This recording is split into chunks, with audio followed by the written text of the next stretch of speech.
What's up, guys? Coming to you live from Hartford, Connecticut. This is Stoner Sports Talk with KoZ. How you guys all doing out there today? Boy, I got a bunch of topics I want to get to. We got a big menu out there for you guys, so I hope you're hungry enough for it. I got NBA talk, I got NFL talk, and I got a little bit of wrestling talk in there for you as well. We're going to start off with the NBA, of course. I want to talk about the Boston Celtics right now. Wow. What the fuck was that last night? Honest to God. They were up 22 points, and they fucking blow it to Cleveland. Oh my God, I was fucking furious with that shit, dude. It's just ridiculous. But what I want to get to is who's going to knock that team off in the playoffs?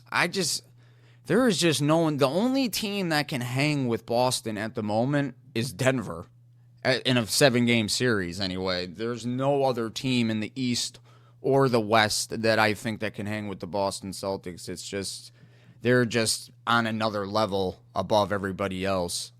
But man, do they have an issue closing out games in the fourth quarter. What the fuck is the deal with that? It's like Jason Tatum forgets how to play. I don't know what it is, but they got to figure that shit out ASAP because, you know, playoffs are right around the corner and they need to fucking be ready, dude, because that team on paper should win this year. Nobody should beat that team. They are that good. Like, you name another starting five that can hang with that five. Just go ahead. I'll you know, there is no other five. They have the best starting five, best supporting cast, whatever the fuck you want to call it. They have it.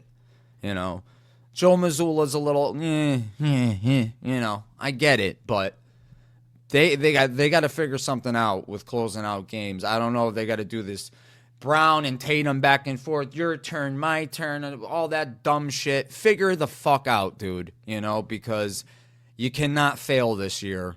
They have to win this year.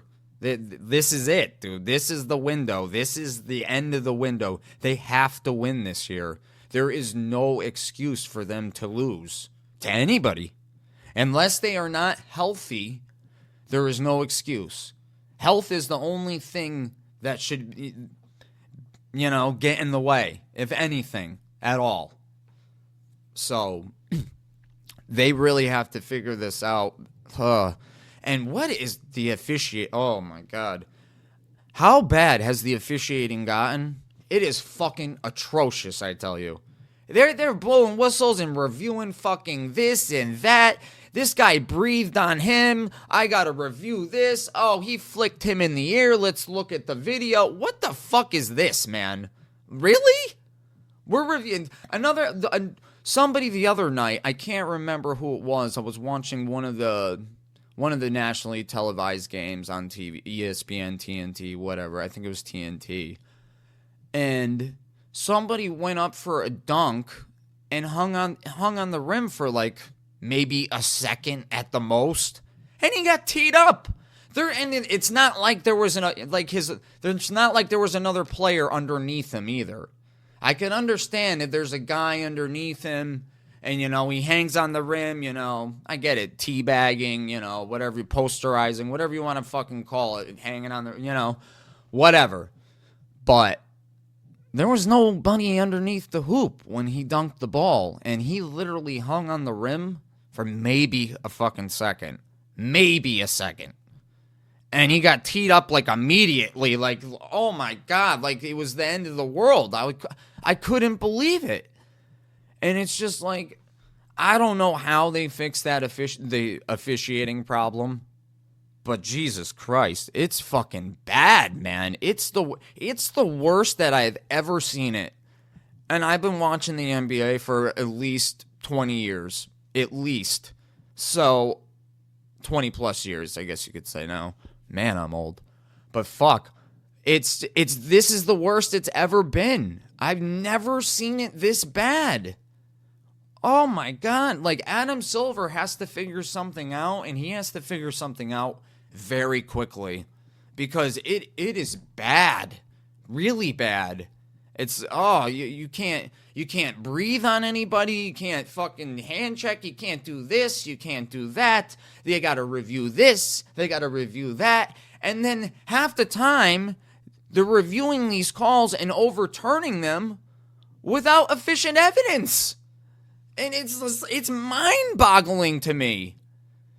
Last time I checked, when you challenge something to overturn the call, you got to have infutable evidence, dude, to overturn that call. You can't just overturn it because you fucking feel like it. What the hell is that? What are you looking at? Isn't there a replay booth at the center? Don't they got a replay center as well that looks at these calls like the NFL does? It's mind-boggling to me how they could review a call and still fuck up and get it wrong. How is that possible? Oh my God, it's just mind-boggling. The officiating, Adam Silver needs to fix that, right? He has to figure out something with this officiating. Oh my goodness. Man, it was never this bad when David Stern was fucking running the league. It wasn't.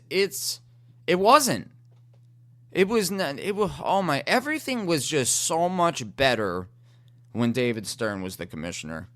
That's just a fact. It's just a fact. The league was run better. It's just the players were better. The game was better. Everything was fucking better.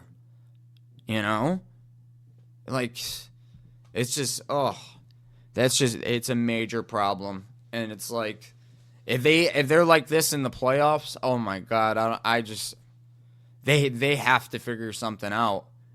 I'd rather have Richard Jefferson out there refereeing. I really would. I'd rather have him officiating. At least he's pretty good at it. I'm not gonna lie. Because some of these refs, oh my goodness, they are just so bad, man. Some of them, oh goodness gracious. Scott Foster being one.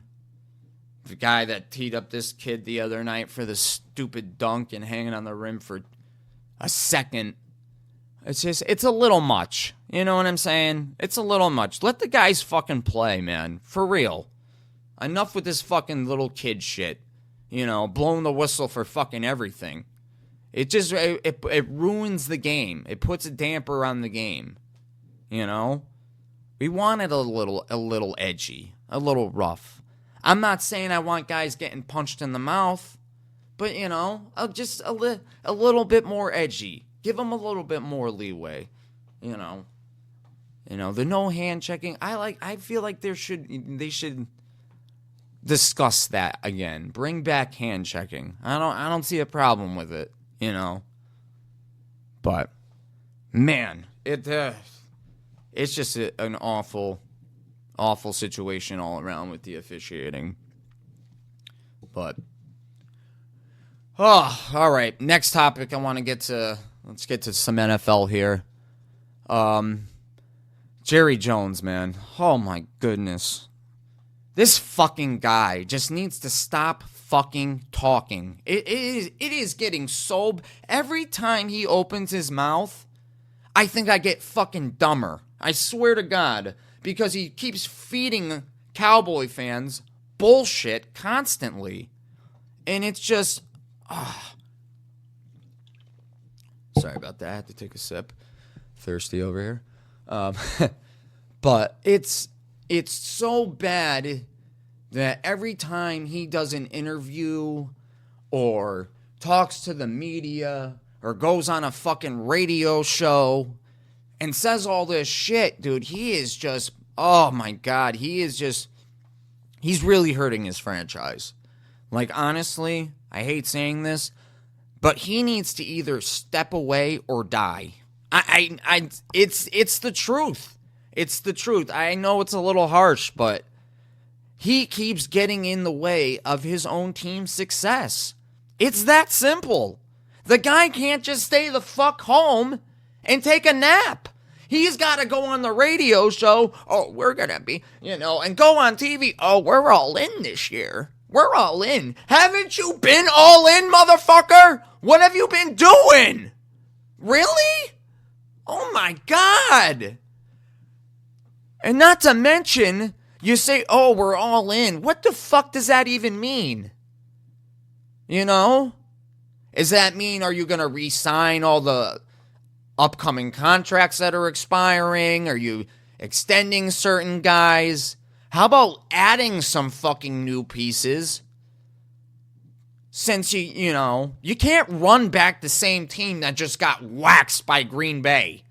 By a rookie fucking quarterback on top of it in your own house. Really? You're not going to make any changes. Nothing at all. That's unfucking believable. Because let me tell you right now, if they made a trade last season for Derrick Henry at the deadline like they fucking should have, they would have had a nice running game and things could have maybe been a little bit different. But they went with fucking flimsy Tony Pollard the whole season as the number one.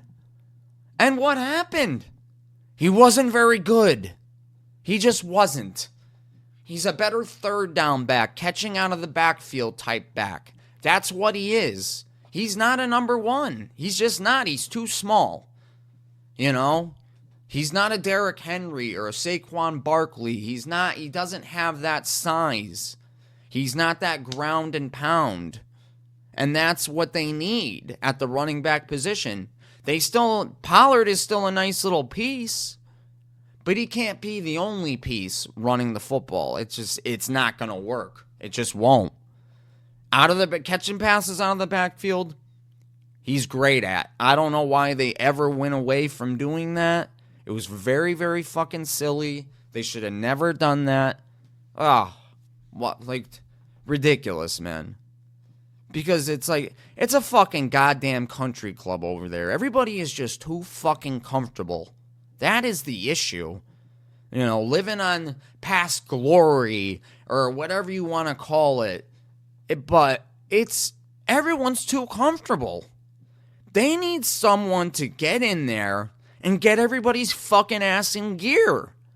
You know? Like the Bill Parcells type. Somebody like that. Where they don't fuck around. They're going to, step on your neck until you do what he fucking wants you to do. You know? That's what they need over there. They just need someone to come in there and fucking get everyone in fucking line and be like, this is the fucking deal, and this is how things are gonna go. Jerry, stay the fuck home. I got this. If you want to win, you'll stay the fuck away from the team. Because the more he talks, the more he, oh my God, inserts himself. You know, you want to be an owner? Fucking be an owner. But stay away from, I don't want you on the fucking field. I don't want you talking on radio shows. I don't want you on a podcast. I don't want you fucking on TV. Okay? Because every time he talks, I swear, Cowboy Nation gets stupider because of the bullshit that he's trying to feed us year after year. You know? And do you extend Dak Prescott? They got to figure that shit out right now. And if you don't extend him, where do you go from there? You know?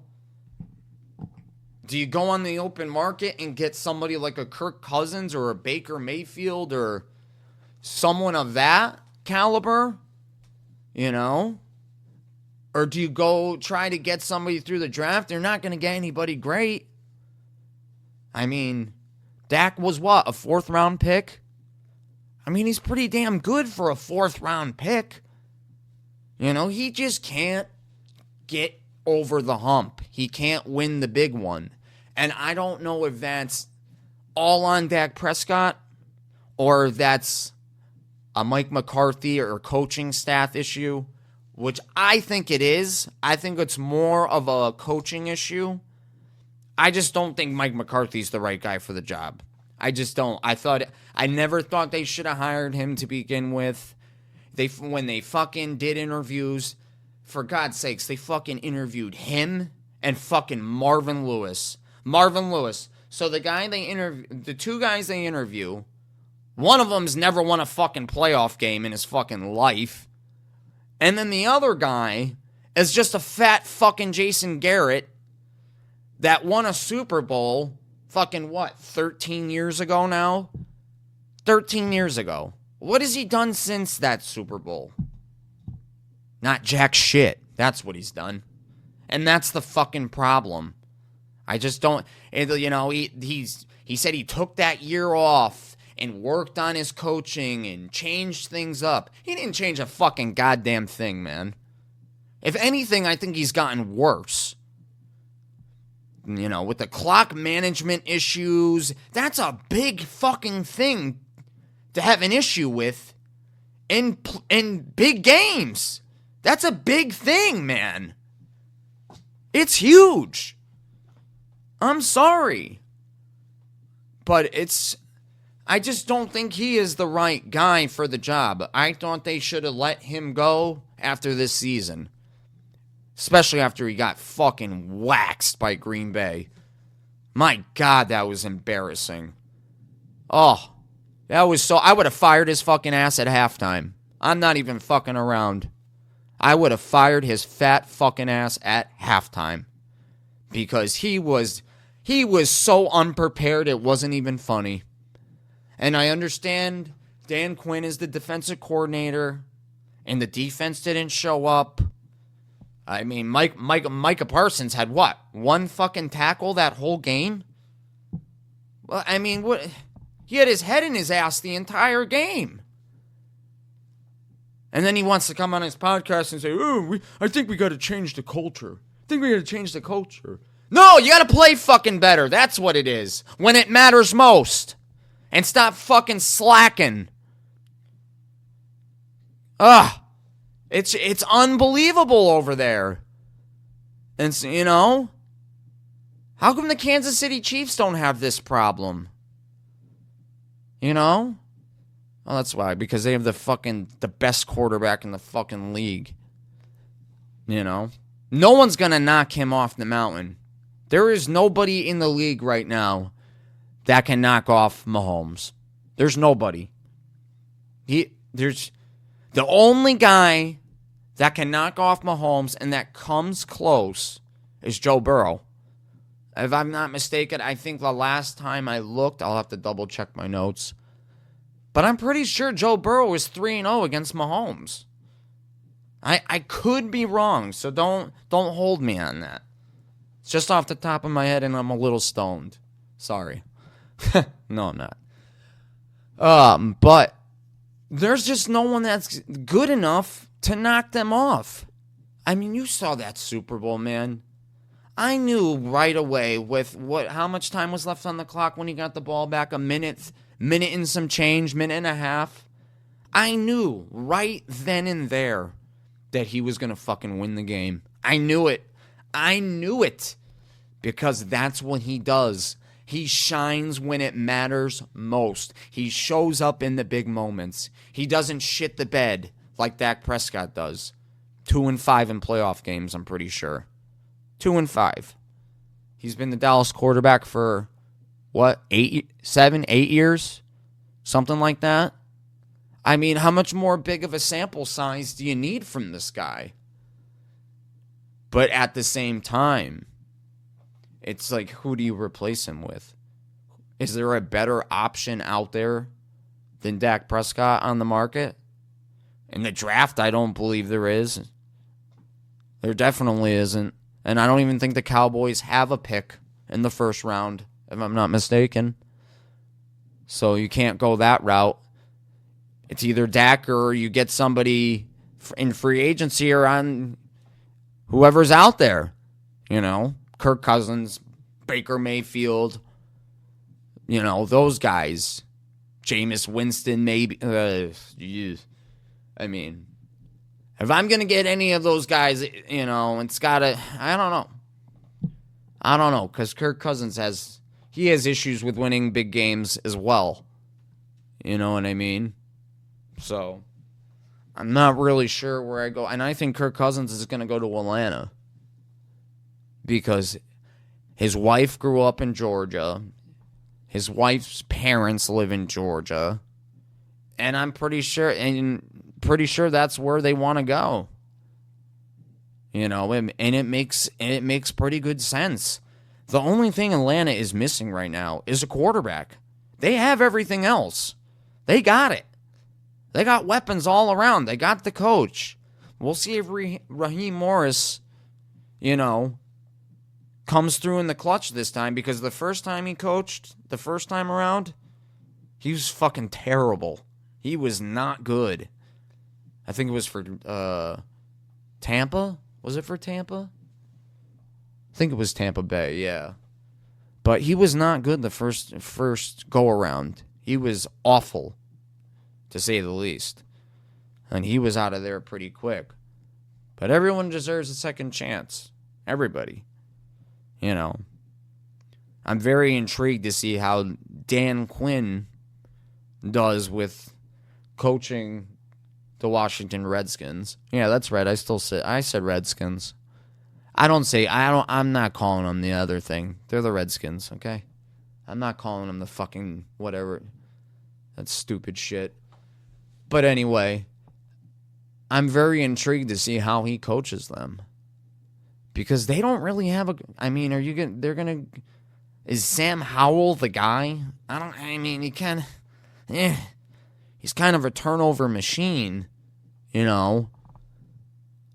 got a couple weapons over there, but, Terry McLaurin's a good receiver. But they're nothing to shout, jump up and down about, that next year, that should be Cowboys, Eagles, them neck and neck for the top of that division, when I think the Cowboys should be at the top. And that's not just because I was a fan. Yeah, that's right, I said was. But it should be between those two teams. I don't see the Giants hanging around there. And they don't know what they're doing with Daniel Jones.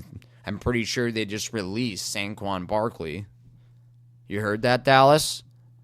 Pretty sure they just released Saquon. You need a running back. Go get one. Him or Derrick Henry. You gotta get one of the two. I'm sorry, but you do. You have to get one of those guys. You cannot go into the season with just Tony Pollard. You cannot do that.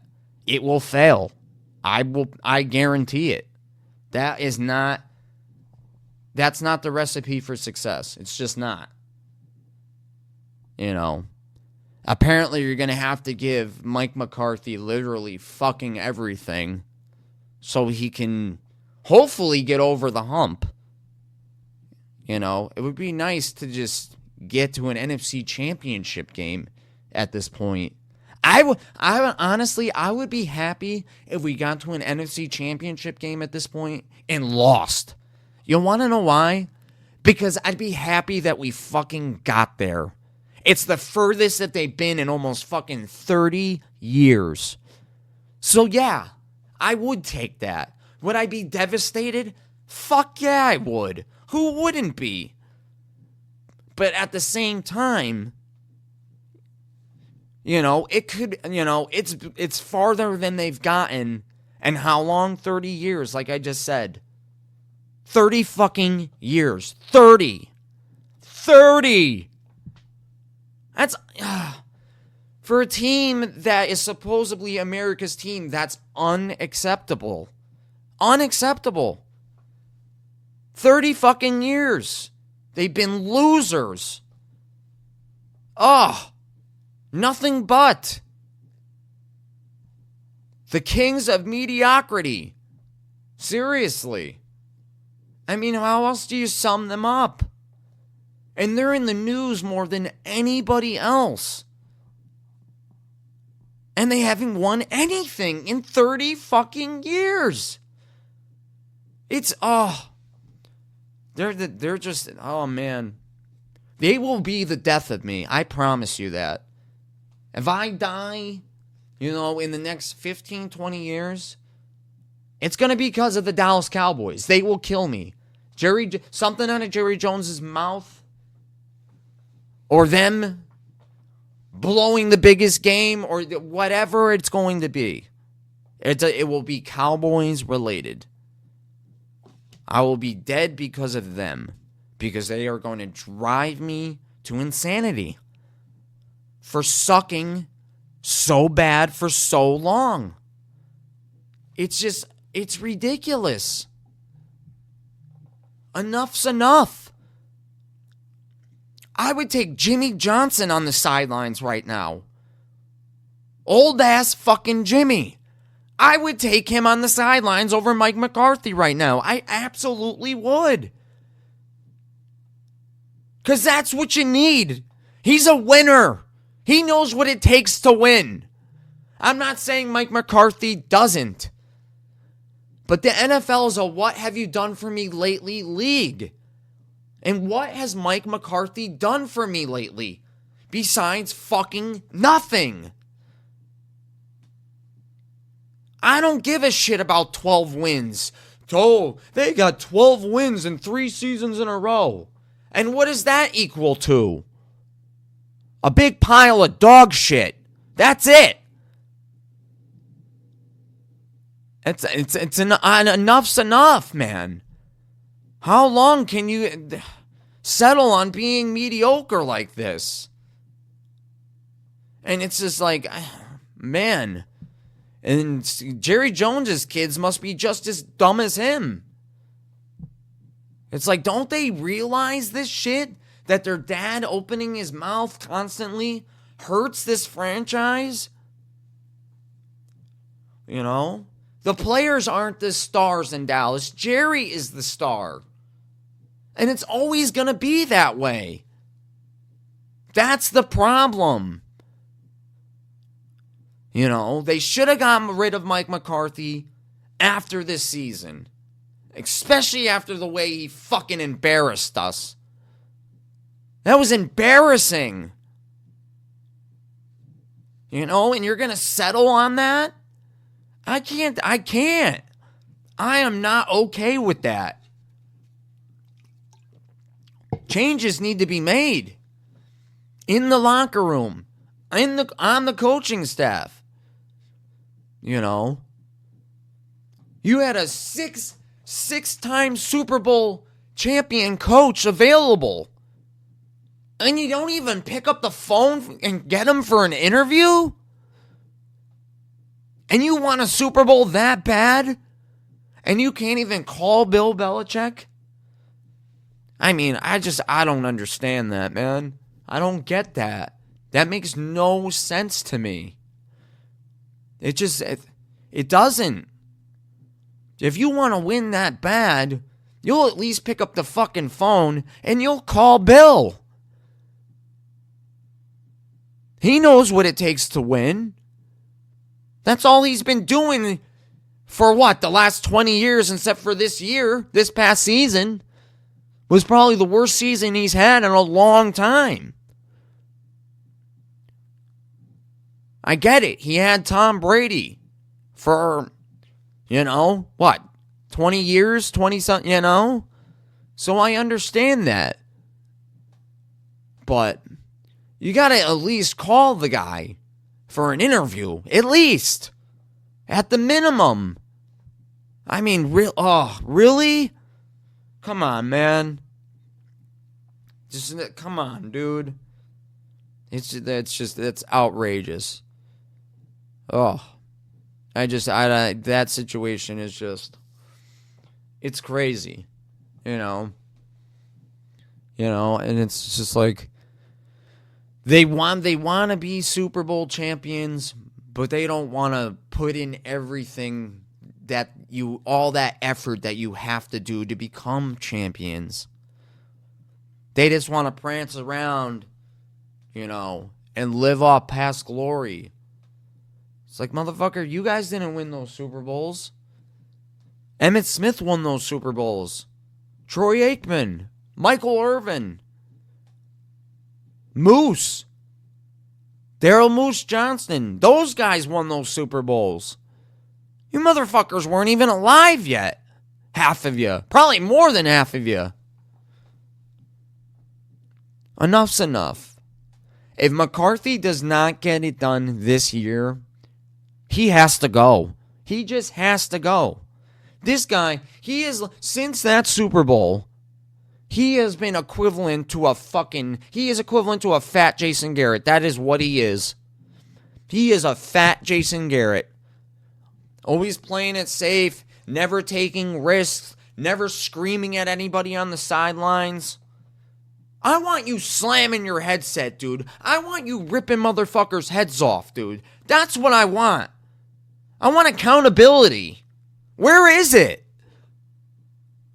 Because I don't see it. He's got none. Him and Doc Rivers should be best friends. Because there's no accountability with either of them. Every time I see Doc Rivers on the TV or the radio, oh, Doc, what's going on with the team? How come this 3-7 slide? Oh, it's not my fault. It's never his fault. Just like when he coached in Orlando. That wasn't his fault either. The Clippers, not his fault either, right? God, since that guy has won a title with the Boston Celtics in 2008, he hasn't done fucking anything. He's been awful. He's the worst coach in NBA history, I think, in Game 7s. That's a pretty big stat. You don't want in your head coach. I'm sorry. And then we got guys like Mark Jackson that don't have a job. Mike Budenholzer. Yeah, these guys can coach. What did Doc Rivers do to deserve that Milwaukee job? He practically went out of his way to get Adrian Griffin fired. Who the fuck does that? Doc Rivers. And then when things go sour, he doesn't want to accept any of the accountability, ever. JJ Redick said the same thing on First Take. Doc can never accept accountability for anything that comes out of his mouth. Not one thing. It's awful with him. Awful. And he has just been atrocious since winning that title in Boston. He hasn't done fucking jack shit with any team he has coached since then. And honestly, he hasn't even done that well of a job in Milwaukee either. He hasn't. I didn't think he was the right guy for that job either. It's crazy. It's absolutely crazy. Outrageous, guys. But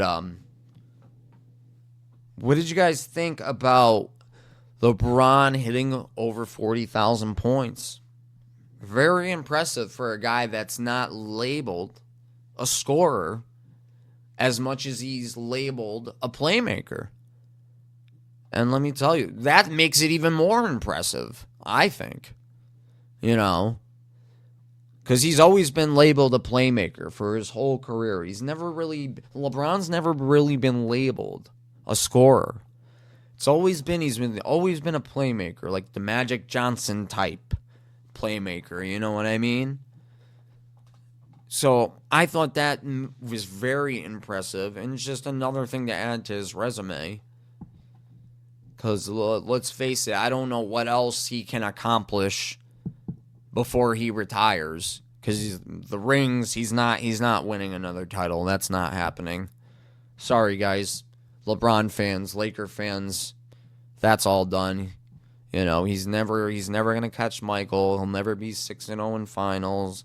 He'll always have a losing record in the finals, and that's just the way it is. It's not a bad thing. He's a 4-time champion. But he's also a 6-time loser as well. There's always two ways to look at that side of it. You know what I mean? So, but nonetheless, congratulations to LeBron James. on collecting that feat, because 40,000 points, man. That's impressive, man. That's nothing to sneeze at, let me tell you. So, very, very impressive with that, But so what's going on with the quarterback carousel we got going on here with Kirk Cousins, Baker Mayfield, Russell Wilson now? Because I'm pretty sure the Denver Broncos were going to, or they already have released Russell Wilson.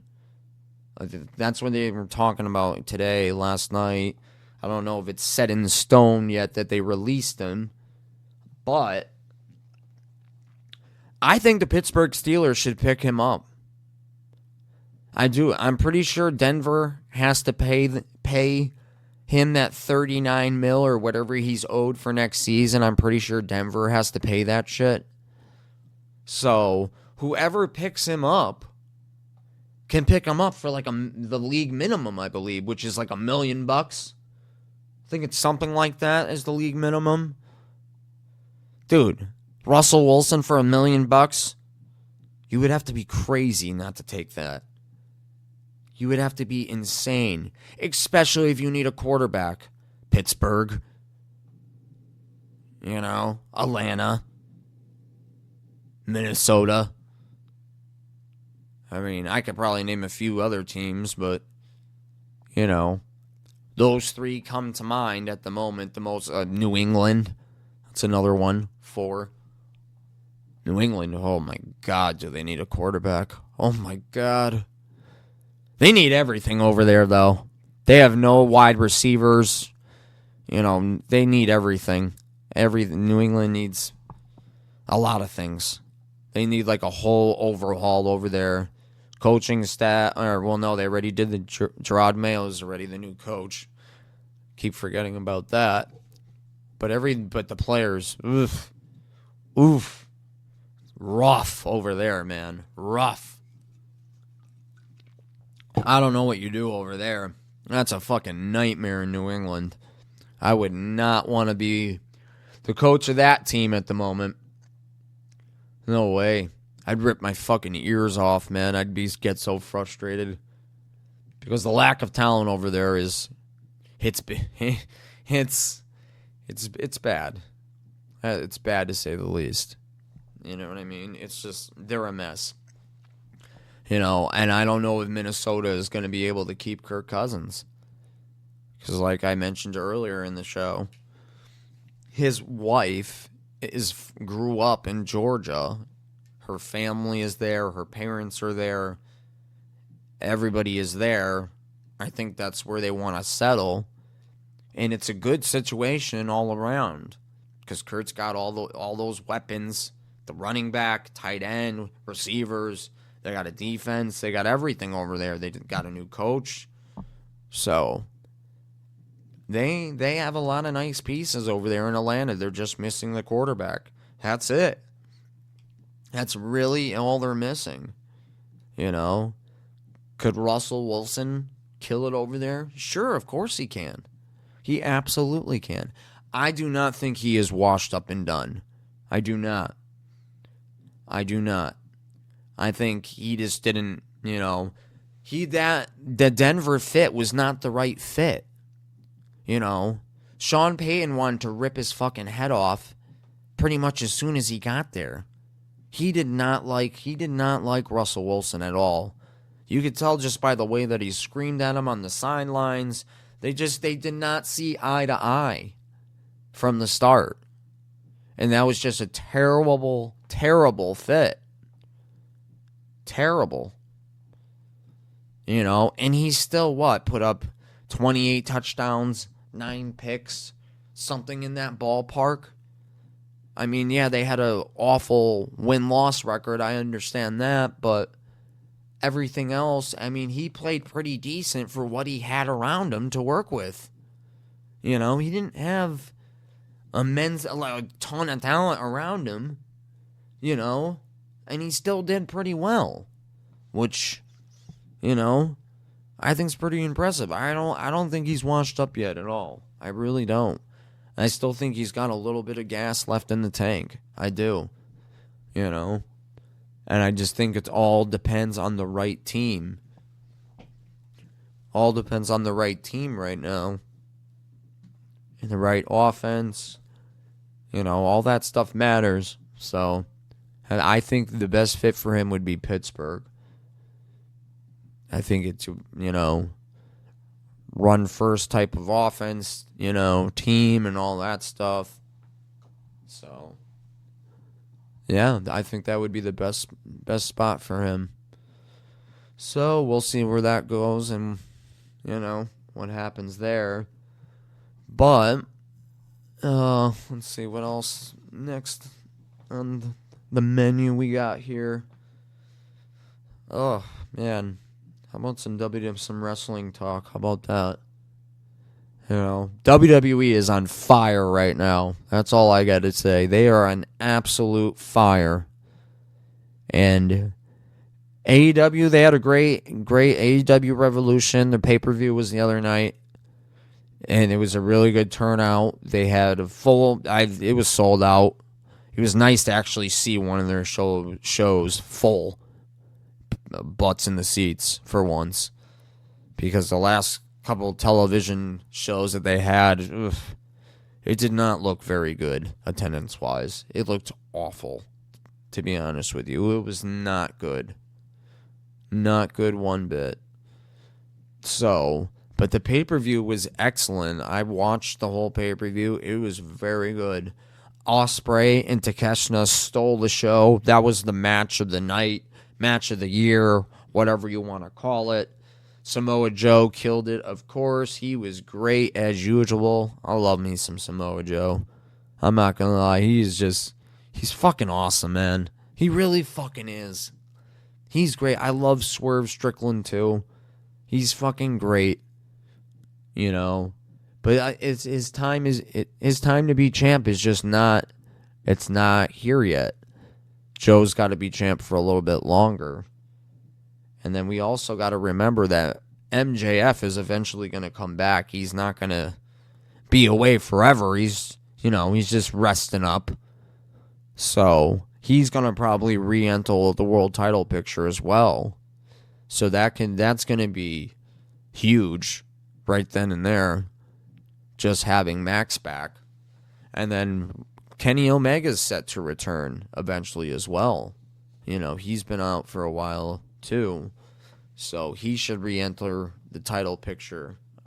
I'm guessing as well. I don't see what other direction Omega would go when he comes back besides having a third match with Will Ospreay, because let's face it, their first two matches were fucking incredible. They were so good. Those two New Japan matches that they had they were just so good. Oh, they have to have a third one. They have to settle the trilogy. They have to have a winner. You know? One of them has to be above the other at the end of the day. You know? And Ospreay is just on fire. He is on absolute fire right now, man, for the wrestling world. He is the best wrestler in the world right now. Will Ospreay. Yep. And and people are not going to like this, but if he was ever in the ring with Roman Reigns, he would smoke Roman Reigns. Smoke him. It would be a joke. That's how good Will Ospreay is. He would destroy Roman Reigns with ease. And I'm not even fucking around. I am dead serious. With ease. That's right. I said it. You can... whatever. He would beat him. And man, WrestleMania is going to be huge when Cody takes that belt from Roman Reigns. It is going to be gigantic. It might be the biggest thing in WWE history. I really think it will be. I think it's going to be just huge, you know? And I've been watching wrestling for about 30 years. You know, almost 30 years I've been watching wrestling. Yeah, I had a time period where I'd I didn't watch it for a while, high school and all, a few years after that, I didn't watch it either. Honestly, until AEW popped back into the picture, I didn't really get back into it until that. When AEW came back, or when AEW was born, I should say, that's what, rekindled my love for wrestling again, because without it, I don't know if I would have ever got back into wrestling without AEW, and then I probably wouldn't be watching WWE now, too, on top of it again.